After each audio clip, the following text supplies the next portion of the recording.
was the first black manager in the central office in Delaware. Right. There were black female managers, but the first black male manager in the central office. They always had operators in the telephone company, but they didn't have any black operators in the telephone company. But so that was when the NAACP came in. Since there were so many blacks who used the telephone service, that they should also be represented. And I told them in a polite manner that if we did not consider changes, then we had 3,000 people signed up to call and say they did not need telephone service anymore. And forced them to hire black operators, and that's where Nancy Harris came in. Many years before I came with the telephone company, she broke the cycle for the women. And she, in Delaware, they had black female managers elsewhere, but in Delaware, they did not. She broke that first cycle. And I had to do the same thing within the central office. I know it's hard to believe that in 1972, the telephone company was still going through that kind of thing, but that's the way it was. As time went on, AT&T, they broke up the telephone company into separate companies.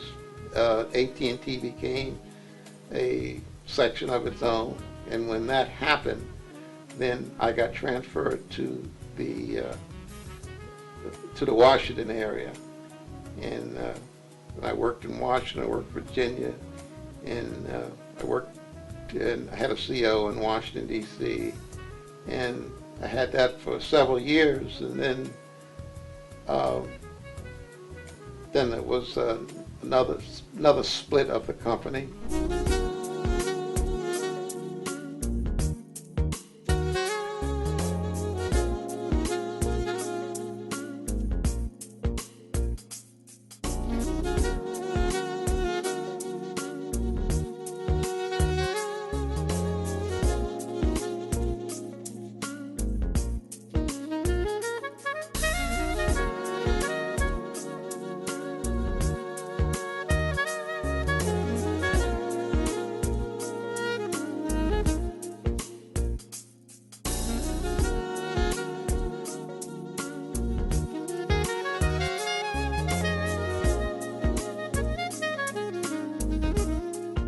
My name is Norwood Sloan, and most people refer to me as Woody.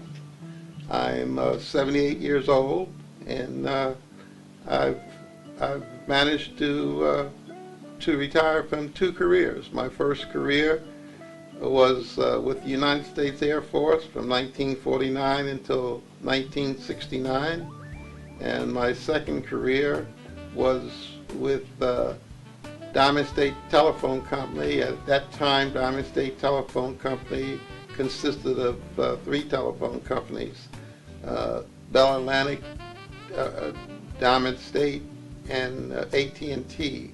I was part of the AT&T group. How I came to work for the telephone company was that in 1972, the telephone company was under court order to hire more management people in Delaware. The problem was, even though they were under court order to hire more managers in the technical field, their excuse was that they couldn't find anyone qualified. Now, to me, that didn't make sense, because they had plenty of Afro-American technicians working in the telephone company, and to me, they could have promoted them. But since the telephone company in Wilmington was totally controlled by families, uh, that they were using that excuse to not promote anyone. I was approached to come to work for the telephone company, uh, and when I was approached to come with the telephone company, I had to think long and hard about it because it would have been a tremendous pay loss. However, Mr. Houlihan, who was the CEO of Diamond State Telephone Company at the time, he sat down and we talked about it, and one of the things that we talked about was why he wanted me to come to work for the telephone company, and but he also wanted he wanted someone that was willing to make some sacrifices in coming with the telephone company for the reasons that he wanted me there. The reason he wanted me there, he wanted to break the cycle. He himself was under a lot of pressure to hire black managers into the communications field in Delaware. We had black managers working in Philadelphia under the Bell telephone system in Philadelphia, but they were lacking in the Delaware area. So one of the things that we talked about was me coming to work for them, and the reason he wanted me is because I had just retired from the military, and he felt that I could handle the pressure that was going to come with the job. And he wanted, and one of the things, I had the qualifications as far as communications was concerned, because my entire 20 years that I worked in the Air Force, I worked as a communication technician. So there was no doubt that I was qualified in communications, but I just was not qualified in communications in regards to the way the telephone company did communications. The thing that made me made me very doubtful about starting this job was at the time I was working for Spitz Laboratories. At the time they had hired me to travel around the country installing planetariums, because at that time we were well into the space age. And I was going into different colleges and high schools and hiring a crew when I got there and installing 40-foot, 60-foot planetariums. I would have to take a tremendous pay cut to come to work for the telephone company. So I had to really think hard about that. Started attending college at Goldie Beacon College, and in the management field. Mr. Houlihan promised me that the day that I graduated, that would be the day I graduated, that they would place me in management within the telephone company. And they were true to their word on that. The day I graduated, he placed me into management, even though they didn't have a job for me in management. So to do that, he placed me into the telephone company, and he placed me in a training management category where I was traveling around doing all of the management jobs within the telephone company. First I went to pole climbing school, then for a while I was working in engineering, and then I was working in the central office for a while, and I was just doing everything that they had to do. And eventually, true to his word, the first opening came up in the central office, which was definitely my field. I was hired. He brought me in and made me a manager within the central office. The Afro-Americans that were working as technicians or as draftsmen or whatever they were working in, other than management, they all were pulling for me, especially the women. And one of the things I remember very well is there was one person that worked in engineering. Her name was Sharon Hill. Sharon, when I knew nothing about engineering, and I was a very poor drafts person, but any work I turned in to her, she told me, don't worry about it. She says, because we are not going to let our black man fail. And so any work that I turned in, she made sure that when I turned it in, that she went over it with me and we made sure that it was correct and it went out correctly. So I feel very grateful for that. Nancy Harris happened to be the first black female hired within the telephone company, and also found out at a later date who was responsible for that. And I understand that there was Minister Moyer. Between Sharon, Nancy, and several other black women, they helped me get through the everyday struggle that I had managing within the telephone company. Now, eventually, my philosophy was that even though I was catching all kind of